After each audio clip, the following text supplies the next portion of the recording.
오늘 새벽 우리에게 주신 하나님의 말씀은 고린도 전서 14장입니다.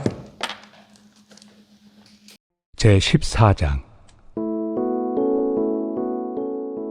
사랑을 추구하며 신령한 것들을 사모하되 특별히 예언을 하려고 하라. 방언을 말하는 자는 사람에게 하지 아니하고 하나님께 하나니 이는 알아듣는 자가 없고 영으로 비밀을 말함이라. 그러나 예언하는 자는 사람에게 말하여 덕을 세우며 권면하며 위로하는 것이요, 방언을 말하는 자는 자기의 덕을 세우고 예언하는 자는 교회의 덕을 세우나니 나는 너희가 다 방언 말하기를 원하나 특별히 예언하기를 원하노라. 만일 방언을 말하는 자가 통역하여 교회의 덕을 세우지 아니하면 예언하는 자만 못하니라. 그런즉 형제들아, 내가 너희에게 나아가서 방언으로 말하고 계시나 지식이나 예언이나 가르치는 것으로 말하지 아니하면 너희에게 무엇이 유익하리요? 혹 필이나 검은고와 같이 생명 없는 것이 소리를 낼 때 그 음의 분별을 나타내지 아니하면 필이 부는 것인지 검은고 타는 것인지 어찌 알게 되리요? 만일 나팔이 분명하지 못한 소리를 내면 누가 전투를 준비하리요? 이와 같이 너희도 혀로서 알아듣기 쉬운 말을 하지 아니하면 그 말하는 것을 어찌 알리요? 이는 허공에다 말하는 것이라. 이같이 세상의 소리의 종류가 많으나 뜻없는 소리는 없나니 그러므로 내가 그 소리의 뜻을 알지 못하면 내가 말하는 자에게 외국인이 되고 말하는 자도 내게 외국인이 되리니, 그러므로 너희도 영적인 것을 사모하는 자인즉 교회의 덕을 세우기 위하여 그것이 풍성하기를 구하라. 그러므로 방언을 말하는 자는 통역하기를 기도할지니 내가 만일 방언으로 기도하면 나의 영이 기도하거니와 나의 마음은 열매를 맺지 못하리라. 그러면 어떻게 할까? 내가 영으로 기도하고 또 마음으로 기도하며 내가 영으로 찬송하고 또 마음으로 찬송하리라. 그렇지 아니하면 내가 영으로 축복할 때 알지 못하는 처지에 있는 자가 내가 무슨 말을 하는지 알지 못하고 내 감사에 어찌 아멘 하리요? 너는 감사를 잘하였으나 그러나 다른 사람은 덕세움을 받지 못하리라. 내가 너희 모든 사람보다 방언을 더 말함으로 하나님께 감사하노라. 그러나 교회에서 내가 남을 가르치기 위하여 깨달은 마음으로 5마디 말을 하는 것이 1만마디 방언으로 말하는 것보다 나으니라. 형제들아, 지혜는 아이가 되지 말고 악에는 어린아이가 되라. 지혜는 장성한 사람이 되라. 율법에 기록된 바 주께서 이르시되 내가 다른 방언을 말하는 자와 다른 입술로 이 백성에게 말할지라도 그들이 여전히 듣지 아니하리라 하였으니, 그러므로 방언은 믿는 자들을 위하지 아니하고 믿지 아니한 자들을 위하는 표적이나 예언은 믿지 아니한 자들을 위하지 않고 믿는 자들을 위함이니라. 그러므로 온 교회가 함께 모여 다 방언으로 말하면 알지 못하는 자들이나 믿지 아니한 자들이 들어와서 너희를 미쳤다 하지 아니하겠느냐? 그러나 다 예언을 하면 믿지 아니하는 자들이나 알지 못하는 자들이 들어와서 모든 사람에게 책망을 들으며 모든 사람에게 판단을 받고 그 마음에 숨은 일들이 드러나게 되므로 엎드려 하나님께 경배하며 하나님이 참으로 너희 가운데 계신다 전파하리라. 그런즉 형제들아, 어찌할까? 너희가 모일 때 각각 찬송시도 있으며 가르치는 말씀도 있으며 계시도 있으며 방언도 있으며 통역함도 있나니 모든 것을 덕을 세우기 위하여 하라. 만일 누가 방언으로 말하거든 2사람이나 많아야 3사람이 차례를 따라하고 1사람이 통역할 것이요, 만일 통역하는 자가 없으면 교회에서는 잠잠하고 자기와 하나님께 말할 것이요, 예언하는 자는 2이나 3이나 말하고 다른 이들은 분별할 것이요, 만일 곁에 앉아있는 다른 이에게 계시가 있으면 먼저 하던 자는 잠잠할지니라. 너희는 다 모든 사람으로 배우게 하고 모든 사람으로 권면을 받게 하기 위하여 하나씩 하나씩 예언할 수 있느니라. 예언하는 자들의 영은 예언하는 자들에게 제재를 받나니 하나님은 무질서의 하나님이 아니시오 오직 화평의 하나님이시니라. 모든 성도가 교회에서 함과 같이 여자는 교회에서 잠잠하라. 그들에게는 말하는 것을 허락함이 없나니 율법에 이른 것 같이 오직 복종할 것이요, 만일 무엇을 배우려거든 집에서 자기 남편에게 물을지니 여자가 교회에서 말하는 것은 부끄러운 것이라. 하나님의 말씀이 너희로부터 난 것이냐 또는 너희에게만 임한 것이냐. 만일 누구든지 자기를 선지자나 혹은 신령한 자로 생각하거든 내가 너희에게 편지하는 이 글이 주의 명령인 줄 알라. 만일 누구든지 알지 못하면 그는 알지 못한 자니라. 그런즉 내 형제들아, 예언하기를 사모하며 방언 말하기를 금하지 말라. 모든 것을 품위 있게 하고 질서 있게 하라. 오늘 새벽에도 하나님의 은혜와 평강이 함께하기를 축복합니다.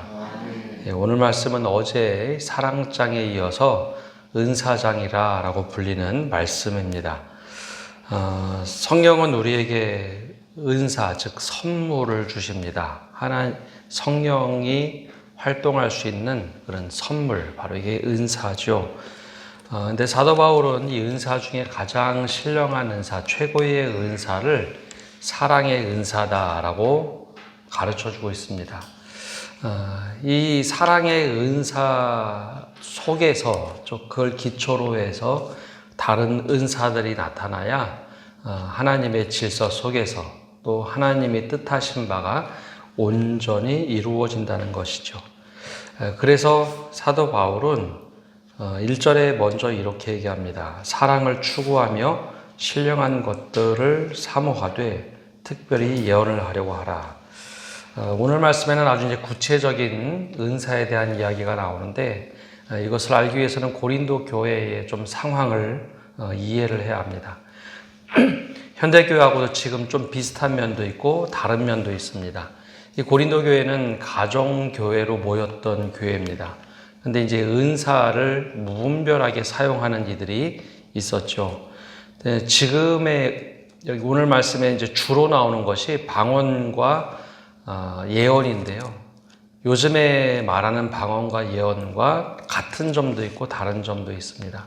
우선 방언과 예언을 한다라고 하는 것은 공중 예배 때 여인들이 했던 방언과 예언을 말합니다. 문제는 하나님께 직통 계시를 받았기 때문에 방언을 공중기도 시간에 크게 한다든지 누가 와서 크게 방언을 하면 또 옆에서 방언을 크게 하는 사람도 있었고 무분별하게 은사를 사용했습니다. 그것이 현대교회와 좀 다른 면이고요. 또 하나 예언도 그렇습니다. 예언도 우리나라의 지금의 예배에서는 그런 모습을 보기가 어렵지만 아프리카나 동남아시아 이 선교지에 가면 예배 시간에 우리가 생각하는 예배와 좀 다르게 갑자기 손 들고 하나님이 지금 나에게 말씀하신다 앞에 나와서 예언을 하는 사람들이 있습니다. 하나님의 계시라는 거죠. 그런 것에 있어서 무분별하게 사용되는 계시들이 있었습니다. 또 예언이 있었죠.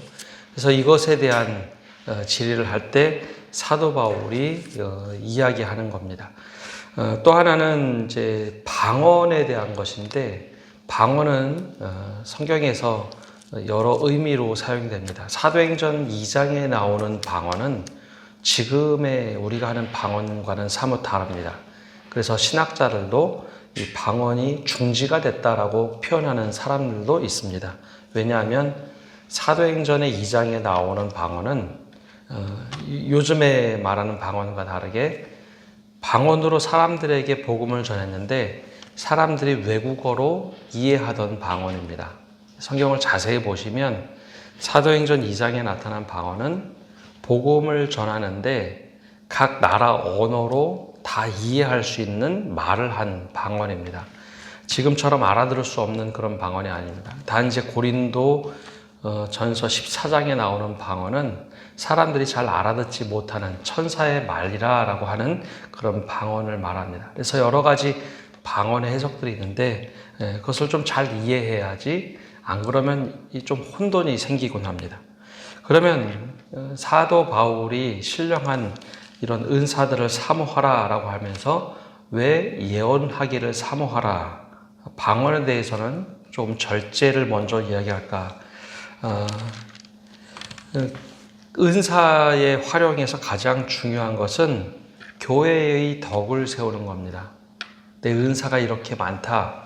이걸 자기의 과시용으로 자기의 덕을 세우려고 하는 순간 그 은사는 자신에게 독이 될 수 있다라는 것이죠. 교회의 덕을 세우기 위하여 은사를 사용하는 겁니다. 특별히 예언하는 은사는 3절에 이렇게 말하죠. 그러나 예언하는 자는 사람에게 말하여 덕을 세우며 권면하며 위로하는 것이요. 예언의 범주가 있습니다. 덕을 세우고 권면하며 위로하는 것. 그런데 이것을 잘못 생각하면 마치 예언이 대단한 특별한 권세처럼 사람들이 이야기하기 시작합니다. 하나님이 이렇게 말씀하셨대. 또 어떻게 이렇게 확신할 수 있을까요? 그런 확신은 사람은 틀릴 수 있다는 겁니다. 아무리 하나님께서 말씀하셔도 예언에 대한, 저 뒤에 나오겠지만 예언은 예언하는 사람들끼리 서로 견제하고 균형을 맞추지 않으면 잘못된 예언을 하는 경우가 대부분입니다. 그래서 아주 절제하고 덕을 세우고 권면하고 위로하는 이 선을 넘어가면 예언 때문에 상처받는 사람, 미래에 대해서 얘기한다고 하는데 그건 성경적인 예언이 아닙니다. 하나님께서 오늘 우리에게 무엇을 말씀하시는가를 말하는 것이 오늘 말씀에서 말하는 예언입니다. 또 방언에 대해서도 말하는데요. 방언은 우리가 생각하는 그런 방언과는 아까 말씀드린 대로 조금 다른 방언입니다. 근데 여기서 방언에서 중요한 것이 있는데요. 천사의 말이라고 알려져 있는데 이것이 해석되지 못하는 방언이라면 그건 중언부언하는 기도입니다. 내가 방언으로 한참 기도를 했는데 내가 무슨 기도를 했는지 하나님께 어떤 이야기를 했는지 내가 알지 못하고 천사의 말을 했다. 그러면 이것이 중언부언하는 기도라는 거죠. 그래서 방언에 대해서 사도 바울이 굉장히 자세하게 얘기합니다. 5절에 보면 이렇게 말을 하죠. 나는 너희가 다 방언 말하기를 원하나 특별히 예언하기를 원하노라. 만일 방언을 말하는 자가 통역하여 교회의 덕을 세우지 아니하면 예언하는 자만 못하니라. 사도 바울은 방언이 더 중요하다, 예언이 더 중요하다가 말하지는 않습니다. 그러나 방언을 했는데 공중에서 내가 이렇게 방언 기도를 했는데 이것이 해석되지 않는 이야기라면 통역하지 못하고 내가 무슨 기도를 했는지 사람들이 알지도 못한다. 그러면 그것은 덕을 세우지 못하는 기도다라고 말합니다. 그래서 방언에 대해서 굉장히 길게 6절에서 19절까지 말을 하고 있습니다. 그래서 비유를 들은 것이 악기를 연주하는데 악기의 음이 하나도 맞지가 않습니다. 무슨 음악을 했는지 전혀 이게 무엇인지 못 알아들을 만한 그런 음악을 한다면 그게 무슨 음악이겠느냐라는 이야기를 하죠. 그것과 마찬가지로 방언 기도를 했는데 내가 하나님께 기도를 했는데 하나님이 알아듣지 못하는 기도, 또 사람들이 전혀 저 사람이 무슨 기도를 했는지, 나 또한 방언으로 기도를 했는데 그게 무슨 기도인지 모른다면 그건 중언부언하는 기도입니다. 반대로 개인적인 방언 기도는 내가 내 덕을 세우기 위한 것인지 공동체의 덕을 세우기 위한 것인지 분별할 수 있어야 합니다. 그래서 다 같이 있는 곳에서 다 같이 방언 기도하고 통성 기도할 때는 문제가 되지 않습니다. 그러나 나 혼자 기도할 때 내가 혼자 크게 기도하는 건 상관이 없는데 다 같이 있는 자리에서 내가 크게 방언으로 기도했는데 이 사람이 도대체 무슨 기도를 하는지 어느 누구도 알지 못한다면 그때는 잠잠하는 것이 맞다는 것이죠.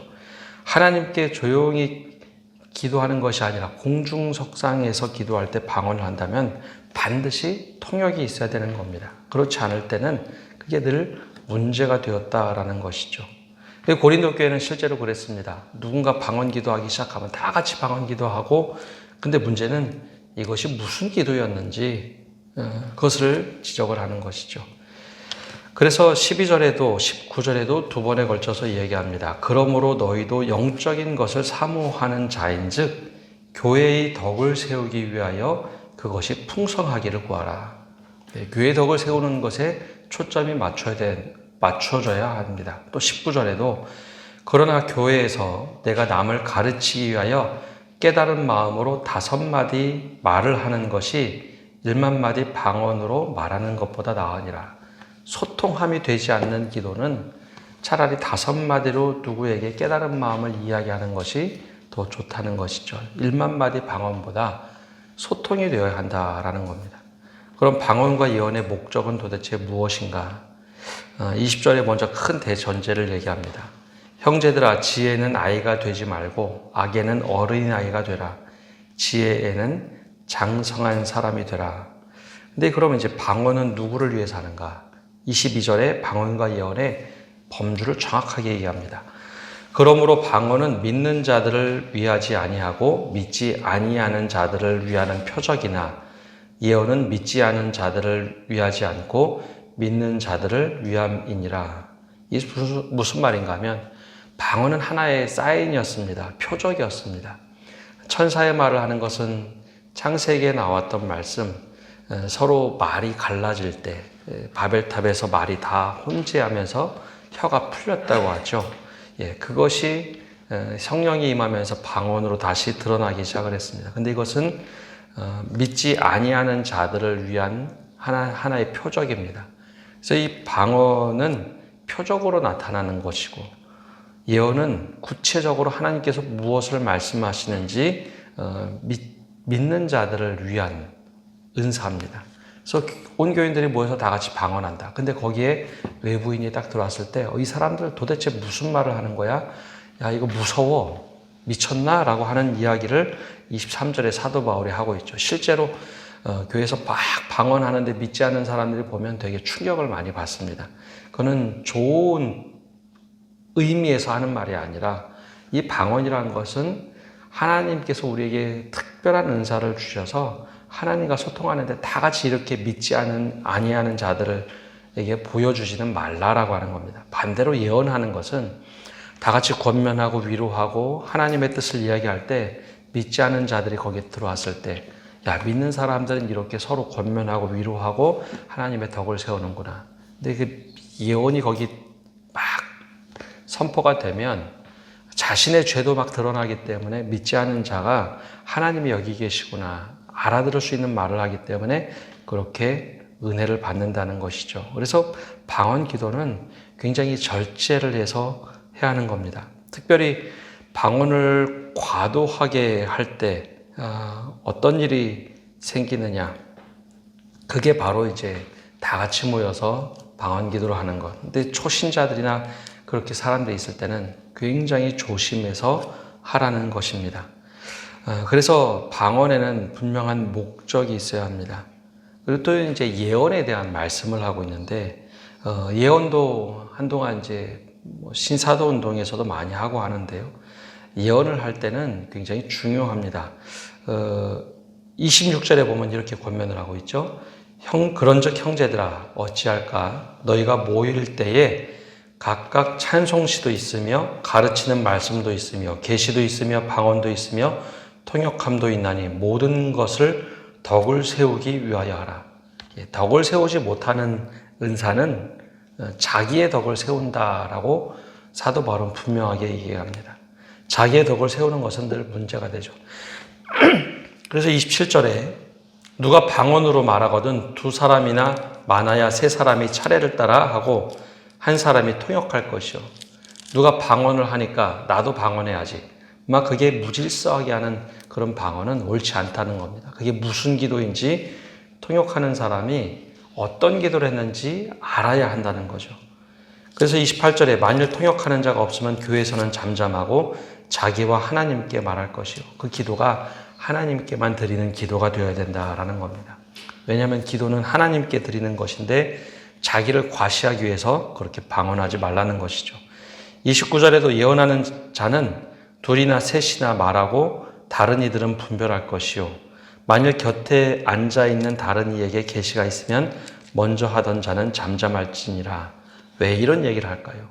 은사는 서로 잘못하면 과시가 됩니다. 그래서 예언을 하는 사람은 예언하는 사람들끼리 서로 견제가 되어야 합니다. 그것이 맞는지 옳은지 분별해야 되고 계시하고 예언하는 사람들끼리 이것이 옳은가 서로 충돌이 나진 않는가 이게 진짜 하나님의 뜻인가 분별해야 하는 겁니다. 그래서 예언하는 자가 혼자만 막 예언하고 다른 사람들은 다 듣고 그런 관계가 되어서는 안 된다는 것이죠. 그래서 사도 바울이 굉장히 강조하는 것은 33절에 나오는 말씀입니다.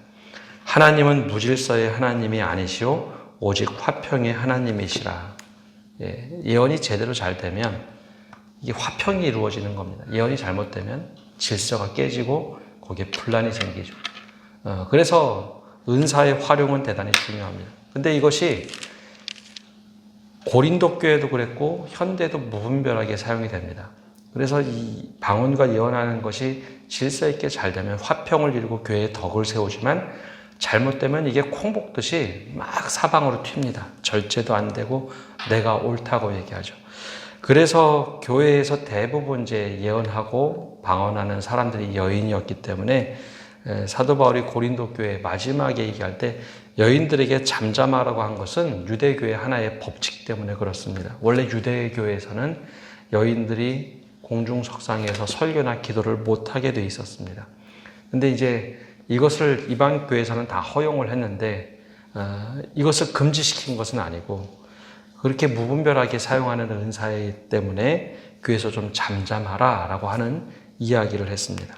오늘 말씀에 가장 중요한 것은 방언과 예언을 금하도록 한 것은 아닙니다. 그러나 여기서 질서 있게 사용하는 것. 오직 하나님은 질서의 하나님이고 화평의 하나님이고 교회의 덕을 세우고 교회에 아름답게 질서를 세워가는 안에서 방언과 예언을 하라. 내가 아무리 하고 싶어도 거기에 질서가 있는지 서로 견제가 되는지 이것이 덕이 되는지 그것에 따라 하나님 앞에서 하라는 겁니다. 그래서 이 초대교회의 고린도 교회가 가지고 있던 이 은사에 대한 권면이 지금도 여전히 유효합니다. 교회의 덕을 위해서 하는 겁니다. 그리고 그것이 질서를 벗어나게 될 때 오히려 교회의 덕을 해치는 것, 그것은 나의 과시지 좋은 은사의 활용이 아니라는 것이죠. 그래서 우리가 은사를 받는 것은 사모하면 하나님께서 은사는 주십니다. 정말 내가 사모하고 원하면 선물이기 때문에 주십니다. 그러나 그것을 적절하게 사용하는 것은 내 몫입니다. 그래서 우리가 은사를 사용하더라도 교회의 덕을 세우고 아름다운 권면을 하고 정말 복이 넘치도록 화평이 넘치도록 하는 은사를 사용하시는 성도 여러분 되시기를 바랍니다. 기도하겠습니다. 하나님 고린도 교회에 나타났던 은사, 지금도 여전히 은사가 나타나곤 합니다. 그때 주님 안에서 질서 있게 사용하고 또 화평을 이루는 은사가 되게 하여 주옵소서. 내가 옳고 내가 직통계시를 받았기 때문에 내가 말한다라고 하는 것이 얼마나 어리석고 위험한 일인지, 그것이 서로 견제가 되고 교통 정리가 되지 않고 질서를 깨뜨릴 때 이것이 오히려 하나님 앞에서 덕이 되지 못함을 다시 한번 깨닫습니다. 늘 주님께서 우리에게 선물로 주시는 그 은사를 사용하되 하나님과 나만이 정말 소통하는 데 쓰임받게 하시고 공중에서 쓰일 때는 교회의 덕을 세우는데 또 질서 있게 화평을 이루는데 사용되게 하여 주시옵소서. 특별히 방언은 믿지 않는 사람들에게 표적으로 나타나게 하시고 예언은 모든 믿는 사람들에게 덕을 세우고 아름다움을 세우는 은사가 되도록 하나님 절제의 영을 허락하여 주옵소서. 오늘 한 날도 모든 것을 주님께 맡겨드리며 예수님의 이름으로 기도합니다. 아멘.